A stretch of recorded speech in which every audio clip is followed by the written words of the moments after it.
नमस्कार, स्वागत है देवभूमि टुडे चैनल पर। तो अभी मौजूद हुए हैं आपके सामने हिमाचल प्रदेश की सुबह की ताज़ा खबरों के साथ। तो इससे पहले खबरों को विस्तार से जाने आपसे निवेदन है, चैनल को आप जरूर सब्सक्राइब करें। तो पेश यहाँ सुबह के मुख्य समाचार। मणिमहेश यात्रा डल झील में 2.25 लाख श्रद्धालुओं ने लगाई आस्था की डुबकी। 50,000 बिना पंजीकरण पहुंचे। इस बार करीब 2.25 लाख श्रद्धालुओं ने मणिमहेश यात्रा कर पवित्र डल झील में स्नान किया। 1 लाख से ज्यादा श्रद्धालु पंजीकरण करवाकर मणिमहेश यात्रा पर गए। 60,000 से ज्यादा श्रद्धालु ऐसे थे जिन्होंने आधिकारिक यात्रा शुरू होने से पहले ही डल झील में जाकर स्नान किया और कैलाश पर्वत के दर्शन किए। इस बार श्रद्धालुओं ने बिना किसी परेशानी के मणिमहेश यात्रा की।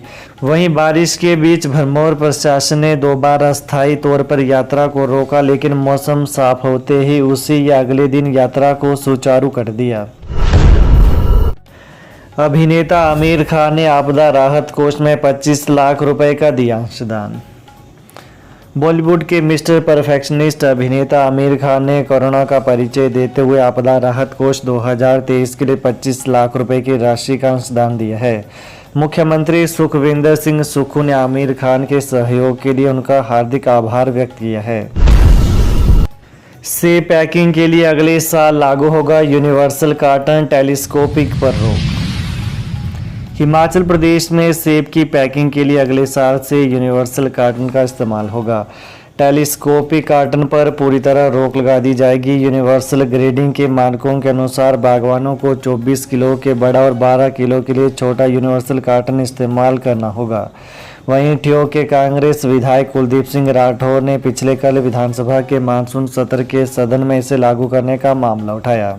वहीं इस पर राजस्व एवं बागवानी मंत्री जगत सिंह नेगी ने कहा कि बागवानों को आड़तियों की लूट से बचाने के लिए सरकार ने सीजन में किलो के हिसाब से सेब बेचने का प्रावधान लागू किया है। यूनिवर्सल ग्रेडिंग स्टैंडर्ड निर्धारित कर कार्टन के वजन के साथ अधिकतम 24 किलो सेब भरने की व्यवस्था लागू की। चंबा की 2 बेटियों ने राज्य स्तरीय कुश्ती में जीते स्वर्ण पदक। मंडी जिला के सुंदरनगर में राज्य स्तरीय कुश्ती प्रतियोगिता में चंबा जिले की 2 बेटियों ने स्वर्ण पदक जीते हैं।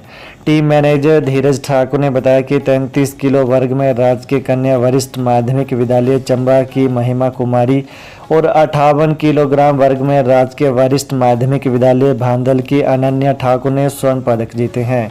इन दोनों छात्राओं का राष्ट्रीय प्रतियोगिता के लिए चयन हुआ है। अनन्या और महिमा दोनों ही मध्य प्रदेश में होने वाली राष्ट्रीय कुश्ती प्रतियोगिता में भाग लेंगी।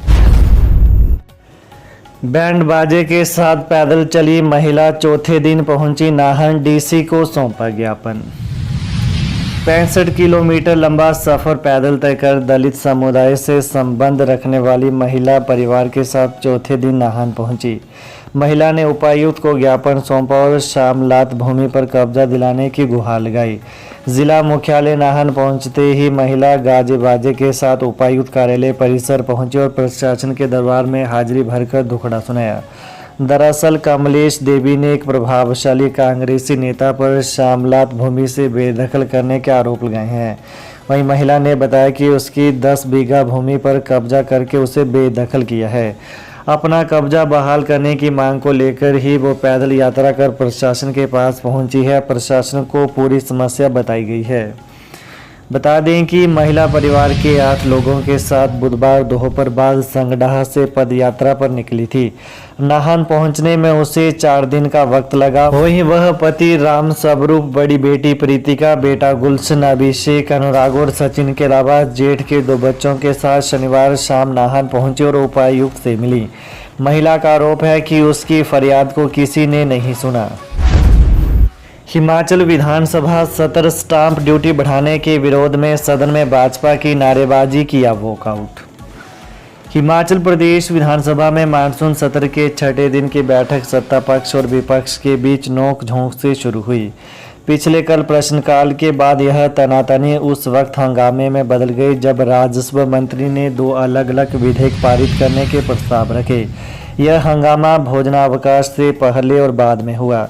50 लाख रुपए से ऊपर की जमीन की खरीद फरोख्त की रजिस्ट्री पर स्टाम्प ड्यूटी 8% करने के संशोधन विधेयक को पारित करने का विरोध करते हुए विपक्ष सदन में नारेबाजी करता रहा। वहीं इसके पारण को भोजनावकाश के बाद के लिए स्थगित किया गया तो उस वक्त भी हंगामे और नारेबाजी के बाद भाजपा विधायक दल ने सदन से वॉकआउट कर दिया। कालका शिमला नेशनल हाईवे पर ट्रक पलटा, चपेट में आने से राहगीर की मौत, 2 घायल। कालका शिमला NH 5 पर धर्मपुर चौक पर एक ट्रक की चपेट में आने से एक व्यक्ति की मौत हो गई। हादसा पिछले कल शाम करीब 6 बजे हुआ। इसमें ट्रक चालक ने नियंत्रण खो दिया और अचानक सड़क पर पलट गया, जिसकी चपेट में राहगीर आ गया, जबकि 2 अन्य लोग घायल हो गए हैं। स्थानीय लोगों ने उसकी सूचना पुलिस को दी। पुलिस ने मौके पर पहुंचकर मामले की जांच शुरू कर दी है। बार बार दवाइयों के सैंपल फेल होना चिंताजनक, कानून बदला जाए। पूर्व मुख्यमंत्री शांता कुमार ने कहा कि हिमाचल के दवाई उद्योग में बनाई दवाइयों के बार बार सैंपल फेल होना चिंताजनक है।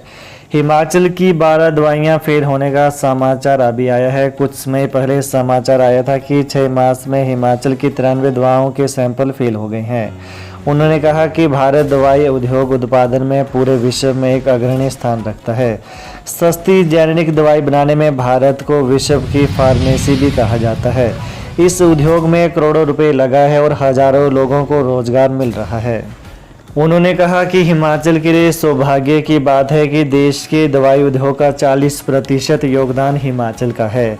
उन्होंने कहा कि अत्यंत दुर्भाग्य का विषय है कि कुछ भ्रष्टाचारी उत्पादक और अधिकारियों के कारण हिमाचल का दवाई उद्योग बदनाम होता जा रहा है। इतनी अधिक संख्या में दवाइयां का सैंपल फेल होना चिंताजनक है। 22 उद्योग ऐसे हैं जिनकी दवाइयां बार बार फेल होती हैं। प्रदेश के इस उद्योग की बदनामी का एकमात्र कारण यह है कि सख्त कार्रवाई नहीं होती। वहीं शांता ने मुख्यमंत्री सुक्खू से आग्रह किया है कि हिमाचल के इस दवाई उद्योग के शानदार भविष्य को बदनामी से बचाया जाए। जरूरत हो तो कानून बदला जाए। 2521 JBT शिक्षकों की होगी नियुक्ति, बैच वाइज भर्ती की तैयारी, जिलों से तलब किया ब्यौरा। हिमाचल प्रदेश में भर्ती किए जाने वाले 2521 JBT की नियुक्तियों में ऐसे स्कूलों को प्राथमिकता दी जाएगी जो मात्र एक शिक्षक के सहारे चल रहे हैं। प्रारंभिक शिक्षा निदेशालय ने बैच वाइज भर्ती की तैयारी शुरू कर दी है। इस बाबत जिलों से ब्यौरा तलब किया है। प्रारंभिक शिक्षा निदेशक की ओर से पिछले कल इस बाबत निर्देश जारी किए हैं। स्कूलों में JBT के कितने पद स्वीकृत हैं, कितने पद रिक्त हैं, इसको लेकर कल दोपहर 12 बजे तक जानकारी मांगी है। बता दें कि शिक्षा विभाग ने बीते दिनों 2521 JBT की भर्ती का फैसला लिया है। शनिवार को जिलावार पदों की सूची जारी की गई है। मंडी में सबसे ज़्यादा 563, कांगड़ा में 416, शिमला में 367, सोलन में 244, चंबा में 214, बिलासपुर में 164, हमीरपुर में 97, किन्नौर में 25, कुल्लू में 98, लाहौल स्पीति में 32, सिरमौर में 155 और ऊना में 146 पद भरे जाएंगे। तो ये हैं सुबह की मुख्य खबरें। तो प्रदेश की ताज़ा खबरों को पाने के लिए कृपया देवभूमि टुडे चैनल को जरूर सब्सक्राइब करें। धन्यवाद।